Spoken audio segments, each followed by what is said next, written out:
मेरी शादी को 12 साल गुजर चुके हैं। मेरी एक बेटा और एक बेटी है। मैं सरकारी नौकरी में काम करता हूँ और सैलरी अच्छी थी। बीवी और बच्चे की जिम्मेदारी उठाता था।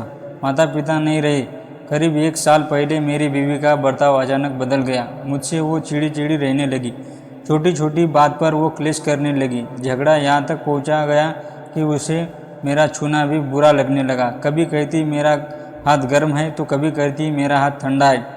यही सब कहकर पास आने नहीं देती थी। यहाँ तक कि वह अपने पैरों में बीच तकिया फंसाकर सोने लगी। पूछने पर कहती थी इन पैरों में आराम मिलता है।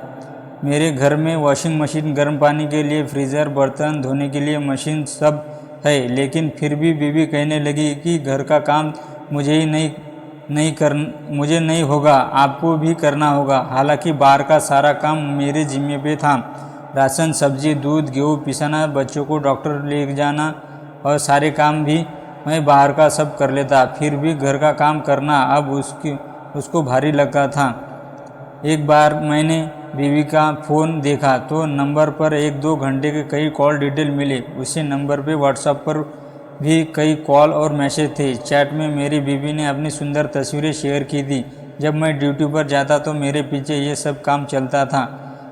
जब मैंने इसके बारे में बीवी से पूछा तो कहने लगी कि मेरे कॉलेज का एक दोस्त है। मैं कहा कि क्या तुम इस लड़की की बात करेंगे, अपनी तस्वीरें भेजकर ठीक काम कर रही हो? तो बीवी ने जवाब दिया, ऐसा क्या बुरा काम कर दिया मैंने?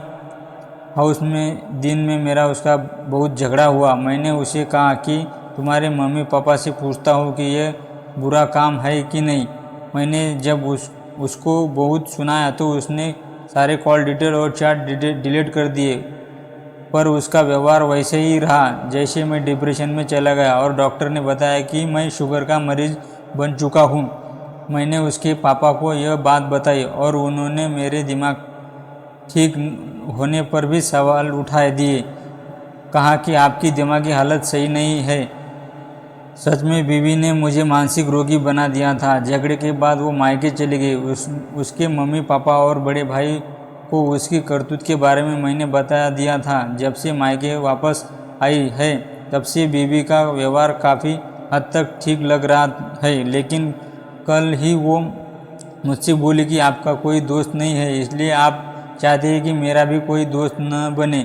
मैं आपके लिए अपने दोस्त को नहीं छोड़ सकती। खैर, अभी तक तो उसके फ़ोन में कई कॉल डिटेल या चैट नहीं देखी है, लेकिन एक अनजान सा डर मन में बना रहता है कि तभी वो अपनी सहेली से पास जाती है और उसका सारा मैटर बताती है और पूछती है मुझे क्या करना चाहिए। और उसकी सहेली कहती है कि ऐसा करना ठीक नहीं है, शादी के बाद अपना ससुराल ही सब कुछ होता है। तभी वो सहेली की बात मानकर अपने ससुराल जाती है और अपने पति से माफ़ी मांगती है और कहती है कि मैं आज के बाद ऐसा कोई भी गलत काम नहीं करूँगी जो हमारे बीच दरार पैदा करे।